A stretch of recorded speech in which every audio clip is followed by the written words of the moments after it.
Nominated పోస్టుల భర్తీ విషయంలో చంద్రబాబు చాలా కాలంగా నాంచుతూ వస్తున్నారు. 3 పార్టీల ఉమ్మడి ప్రభుత్వం కావడంతో నామినేటెడ్ పోస్టుల భర్తీకి శ్రీకారం చుడితే ఎక్కడ ఎలాంటి చిక్కులు వస్తాయో అని ఆయన ఇంతకాలం సతమతమయ్యారు. చివరికి ఇప్పుడు అనుకున్నట్టుగానే నామినేటెడ్ పోస్టుల భర్తీ ప్రక్రియ మొదలు కాగానే అసంతృప్తులు, అలకలు, ఆగ్రహావేశాలు వ్యక్తమవుతున్నాయి. చాలా చోట్ల ముఖ్యంగా కర్నూలు జిల్లా వరకు చూస్తే తెలుగుదేశం పార్టీ నాయకుల్లోనే విభేదాలు పొడసూపుతున్నాయి. ఇది మిత్రపక్షాలతో కూడా వైరుధ్యాలకి కారణమవుతున్నాయి. కర్నూలు ఏఎంసీ సంబంధించినటువంటి చైర్మన్ విషయంలో ఎంపీ నాగరాజు ఒకరిని, మంత్రి టీజే భరత్ మరొకరి పేరుని ప్రతిపాదించారు.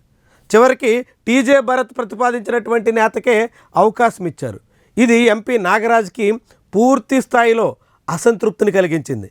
తన మాట ఖాతరు చేయకుండా బీసీ నేతను పక్కన పెట్టి ఓసీలకు అవకాశం ఇస్తారా అంటూ ఎంపీ అగ్గి మీద గుగ్గిలమవుతున్నారు. ఇప్పుడు ఎంపీకి, మంత్రికి మొదలైనటువంటి విభేదాలు ఎక్కడికి దారితీస్తాయో అనే చర్చ కర్నూలులో మొదలైంది. అదే జిల్లాలోని ఆదోని అసెంబ్లీ నియోజకవర్గం నుంచి బీజేపీ తరపున ఎమ్మెల్యే డాక్టర్ పార్థసారథి ప్రాతినిధ్యం వహిస్తున్నారు. మొన్నటి ఎన్నికల్లో ఆయన అనూహ్యంగా విజయం సాధించారు. ఆఖరి నిమిషంలో రంగంలోకి దిగిన ఆయన గట్టెక్కగలిగారు. కానీ ఇప్పుడు ఏఎంసీ చైర్మన్ విషయంలో తెలుగుదేశం పార్టీకి అక్కడ ఛాన్స్ దక్కింది. దాంతో తాను ప్రాతినిధ్యం వహిస్తున్నటువంటి నియోజకవర్గంలో తమ పార్టీ నాయకుడు కాకుండా తెలుగుదేశం పార్టీ నాయకులకి ఏఎంసీ చైర్మన్ ఇవ్వడం ఏంటి అన్నది పార్థసారథి అభ్యంతరం. దాంతో ఆయన కూడా తీవ్రంగా ప్రభుత్వ నిర్ణయం మీద మండిపడుతున్నారు. ప్రభుత్వ తీరుని తప్పుపడుతున్నారు. చంద్రబాబు వైఖరి మీద ఆయన ఆగ్రహాన్ని వ్యక్తం చేస్తున్నారు. ఇది ఎక్కడికి దారి తీస్తుంది అనే ప్రశ్న ఉదయిస్తుంది.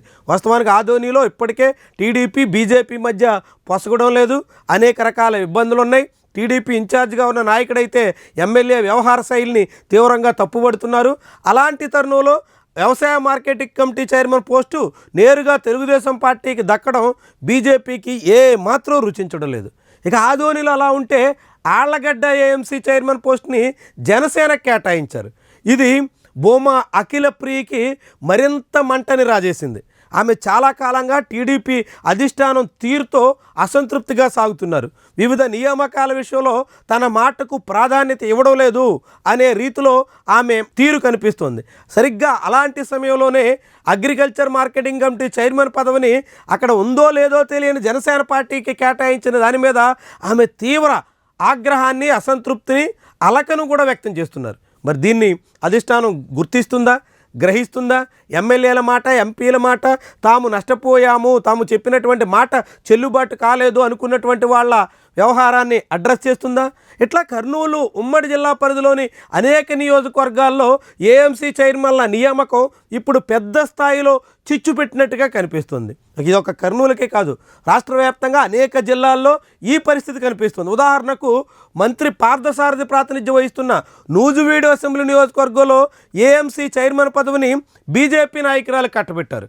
ఆ బీజేపీ నాయకురాలు కూడా ఎన్నికల ముందు వరకు వైఎస్ఆర్సీపీలో ఉండి ఇప్పటికీ వైఎస్ఆర్సీపీతో సన్నిహిత సంబంధాలు నెరవేర్చుతూ ప్రభుత్వం అధికారం కోల్పోయిన తర్వాత బీజేపీ కండువా కప్పుకుని ఆ పార్టీ పేరుతో చలామణి అవుతున్న నాయకురాలు అంటూ ప్రచారం సాగుతోంది.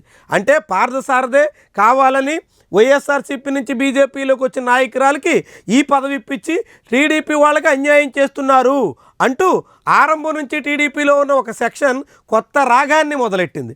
ఇది పార్థసారథి మీద అసంతృప్తికి, మరింతగా అసమ్మతికి కారణమయ్యేలాగా మారుతోంది. ఎట్లా అనేక చోట్ల ఈ నామినేటెడ్ పోస్టుల వ్యవహారం మంట పుట్టిస్తోంది. మరి ఇది ఎక్కడి వరకు దారితీస్తుంది? మిగిలిన పోస్టుల కోసం వేచి చూస్తున్నటువంటి వాళ్ళు కూడా ఆ పోస్టుల వరకు వేచి చూస్తారా? ఈ పోస్టుల్లోనే అన్యాయం జరుగుతుంది కాబట్టి అని చెప్పి లబోదిబోమంటూ గగ్గోలు పెడుతూ తెలుగుదేశం పార్టీ పరువుని బజారుకి ఇచ్చే ప్రయత్నం చేస్తారా? ఇదే ఇప్పుడు నామినేటెడ్ పోస్టుల పంపిణీ తర్వాత రాష్ట్ర వ్యాప్తంగా వ్యక్తమవుతున్న అభిప్రాయం.